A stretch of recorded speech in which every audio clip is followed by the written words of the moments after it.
Chosen one, there is something happening in heaven right now that you have never let yourself believe. When God turns his gaze toward you, he smiles. Not a polite smile, not a tired smile.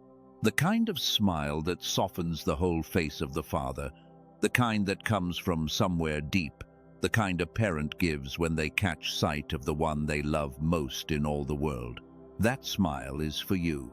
It has always been for you, and the heart of God lights up every single time he looks your way. Maybe no one has ever told you that. Maybe you have heard 1,000 sermons about what God expects of you, what you owe, where you fall short, and not one of them paused to tell you that the Father simply enjoys you, that when he thinks of you, something in heaven grows warm. We have made God so serious in our minds that we forgot he is also tender, that the same God who holds the stars also leans close to delight in one ordinary human heart, and that the human heart he is leaning toward right now is yours. I know that is hard to receive. Somewhere along the way, you learn to brace yourself for inspection instead of affection.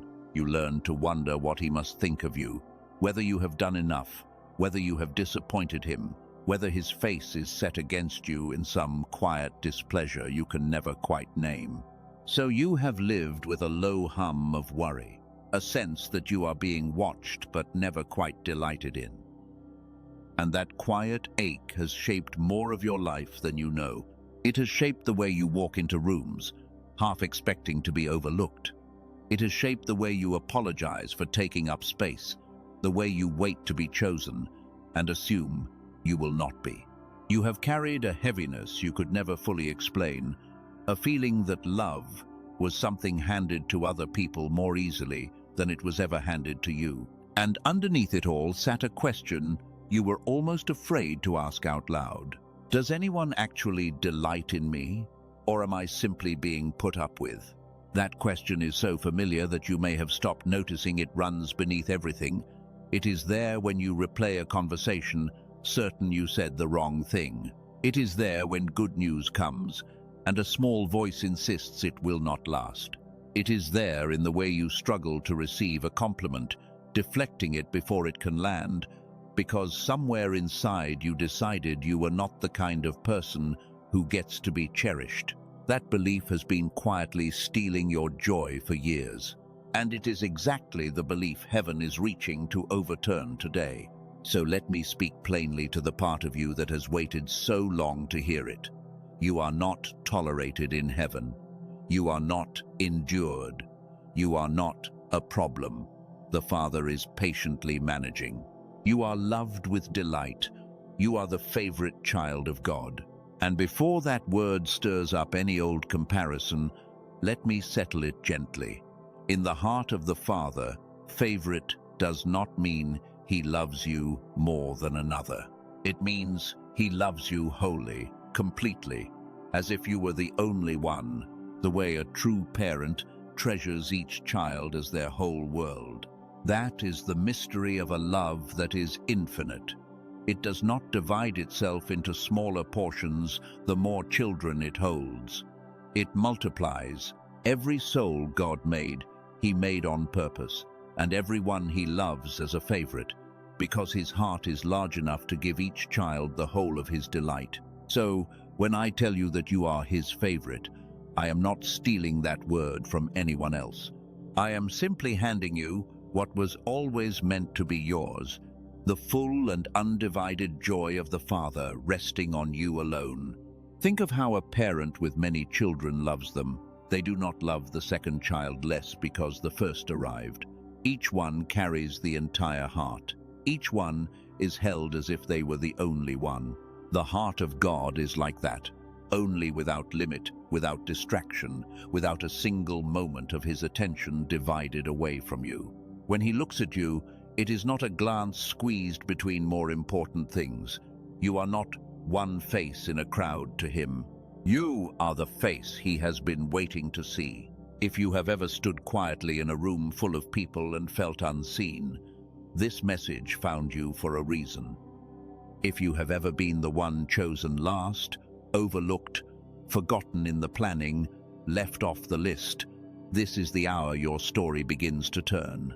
If there is a word rising in you right now, a soft amen, a quiet yes, a single sacred word of longing, you can type it gently in the comments below and let it be your first small act of receiving. Let us go back, you and I, to the places where the wound began. There was a moment, maybe more than one, when you needed to be noticed and you were not. A face that looked past you. A door that closed before you reached it. A love that went to someone else while you stood there wondering what was wrong with you. You were so young in some of those memories. You did not have the words yet, so your small heart drew its own conclusion, and the conclusion was simple and cruel.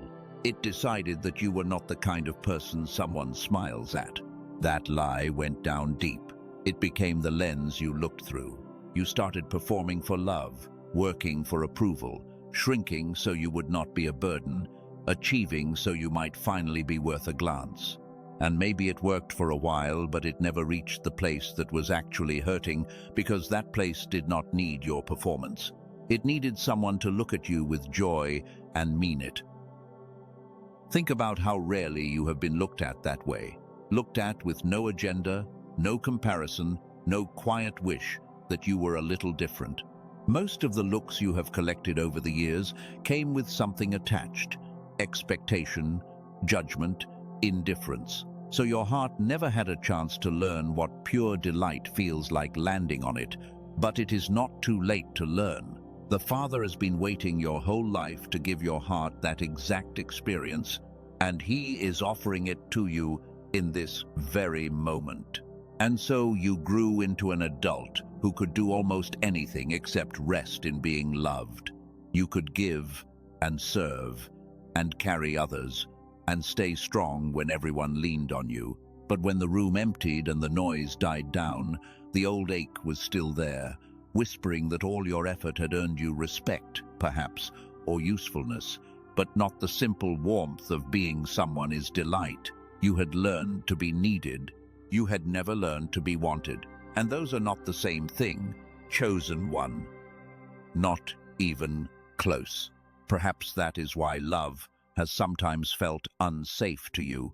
When the only attention you knew came with conditions, you learned to be on guard, even in the presence of good things. You learned to wait for the other shoe to drop, to keep one hand on the door. But the love of the Father is not like the love that taught you to be afraid. It asks for nothing in return. It does not flatter you to use you.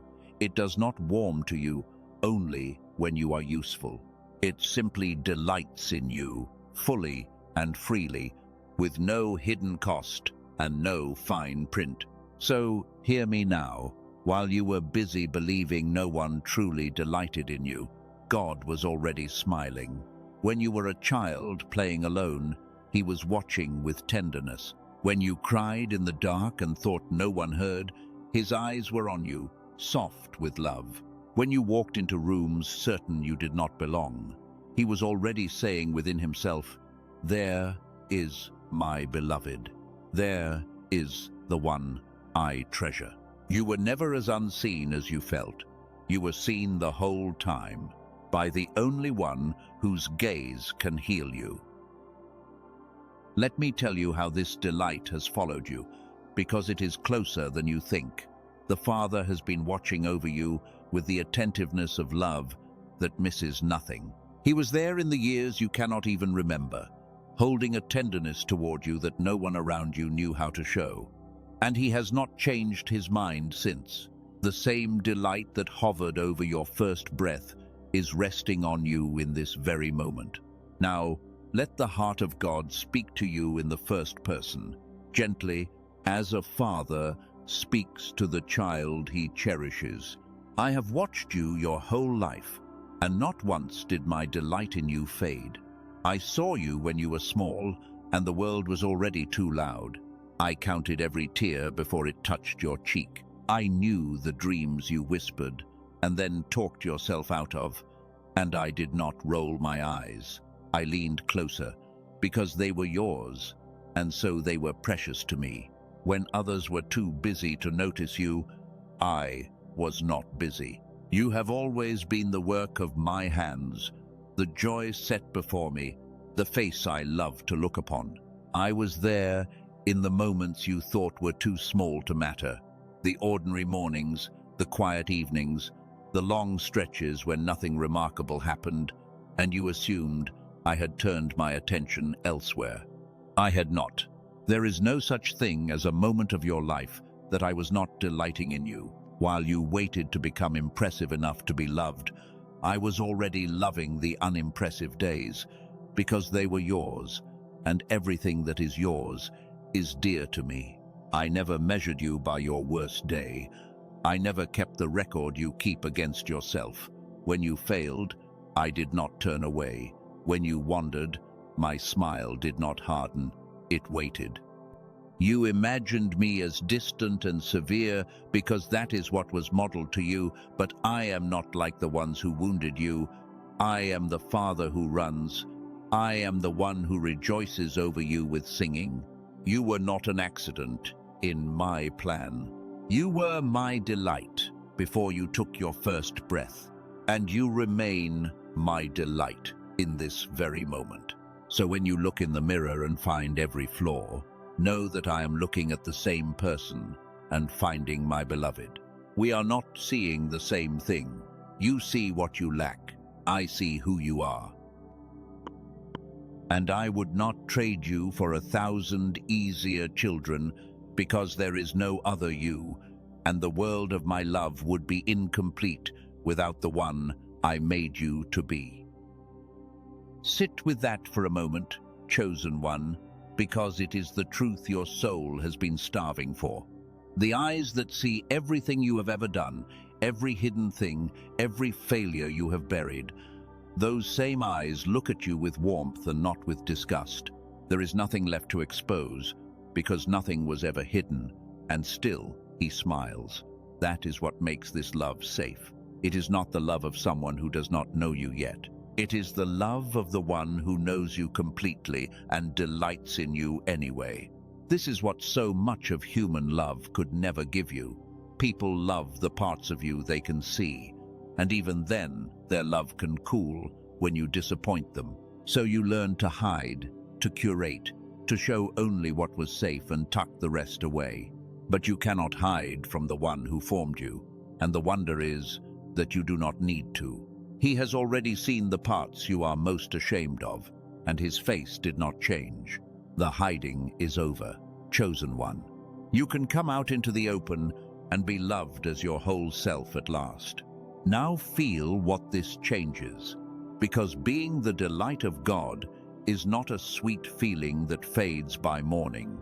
It is a foundation. It is a place to stand. When you finally believe that the Father smiles when he looks at you, something in you can stop running. You no longer have to earn the glance you already have. You no longer have to perform to stay in the room, because you were never in danger of being sent away.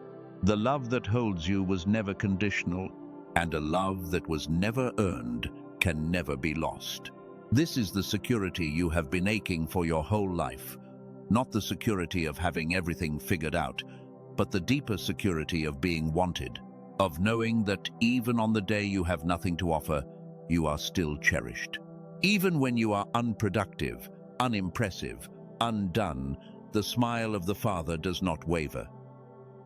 You are loved at your lowest, exactly as you are loved at your highest, because his delight was never a response to your performance.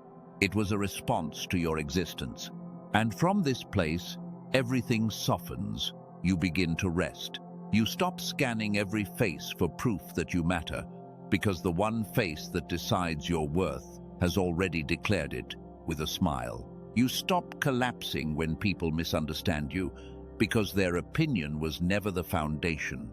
You can love others without grasping, because you are no longer starving.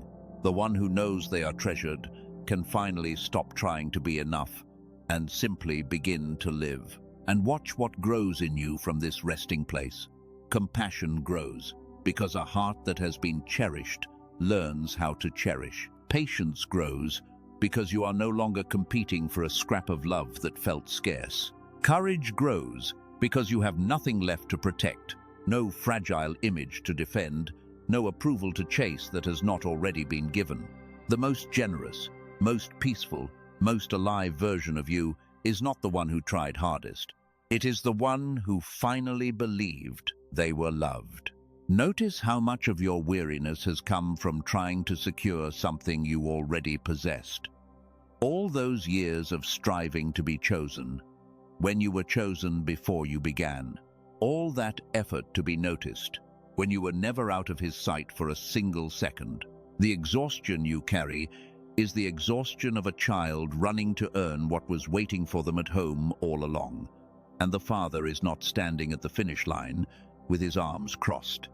He is on the road, already moving toward you, already smiling. But I would be dishonest if I did not name the thing that will rise up to argue with all of this. The moment you begin to believe you are delighted in, an old voice will whisper that you must earn it. It will tell you this love is too good to be free, that surely there is a catch, that you had better keep working, keep proving, keep performing, or the smile will turn away. That voice has run your whole life. It is time you saw it for the lie it is. Love that must be earned is not love. It is a wage, and the Father is not paying you for services rendered. He is loving you because you are His. The wound inside you keeps insisting that you must do something to be worthy of delight, but delight does not work that way. No good parent smiles at their child only after the child performs. They smile because the child exists, because the child is theirs, because love does not wait for a reason. And if a flawed human heart can love like that, how much more the heart of the one who is love itself? Watch how cleverly that lie disguises itself. It will dress up as humility and tell you it would be arrogant to believe you are so loved. It will dress up as caution and tell you not to get your hopes up. It will dress up as realism and point to all your failures as proof. But strip away the disguise, and it is the same old enemy of your peace, the one that has kept you working for a smile you already had. You do not have to argue with it forever. You only have to stop believing it, one gentle moment at a time. And each time you refuse the lie, the smile of the Father grows clearer to you.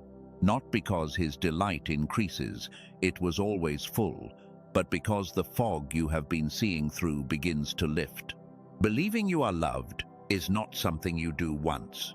It is a path you walk, a returning you practice, a softening you allow again and again, until it becomes the most natural thing in the world to rest in being cherished. Be patient with yourself on that path. The Father certainly is. So today you get to lay the striving down. You do not have to become someone else to be loved. You do not have to fix yourself before you are welcome. The version of you that is tired and uncertain and still carrying old wounds is the very version God is smiling at right now. He is not waiting for the improved you. He delights in the real you, the one reading these words, the one whose heart is beginning to soften even now. Imagine living from that truth instead of toward it. Imagine waking in the morning and the first thing your soul remembers is not your list of failures, but the smile of your Father. Imagine moving through your day knowing your worth was settled before you opened your eyes. This is not a fantasy. This is simply what it means to come home to the love that was always yours.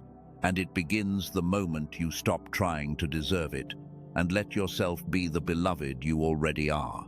There will be days the old feelings come flooding back, days you feel as unseen and uncertain as you ever did.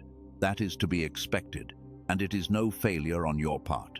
Feelings are not the final word on your worth. On the days you cannot feel the smile of the Father, it is still there, steady and unchanged, waiting for you to remember. You are not asked to manufacture the delight. You are only asked to believe it is real and to keep turning your face back toward the one who has never once turned his face away from you. And so we come to the quiet place where words slow down and the heart is allowed to simply receive. Take a breath, chosen one, and let yourself be grateful, not for everything being perfect, but for being seen, for being loved before you understood it, for a smile in heaven that was waiting for you the whole time you thought you were alone. Let the gratitude rise gently, without effort, like warmth spreading through a cold room. Now, release. Let go of the lie that you must earn your place. Let go of the years you spent believing you were too much or not enough. Let go of every face that looked past you, every door that closed, every voice that told you that you were forgettable.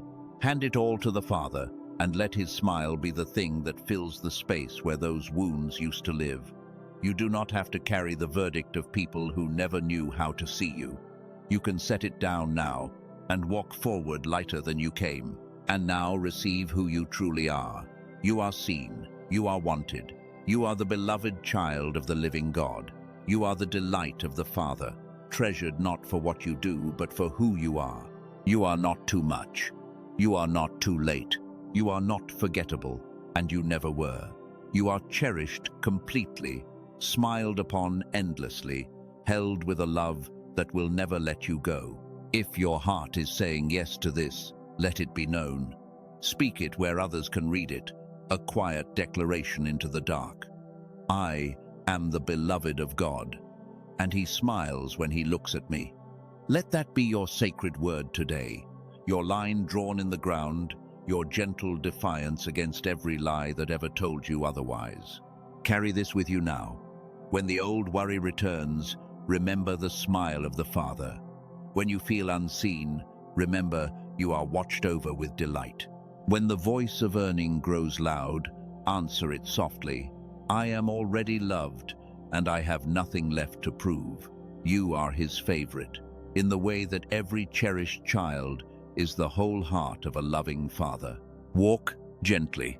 You are deeply, tenderly, eternally loved. And so it is. Amen. It is sealed.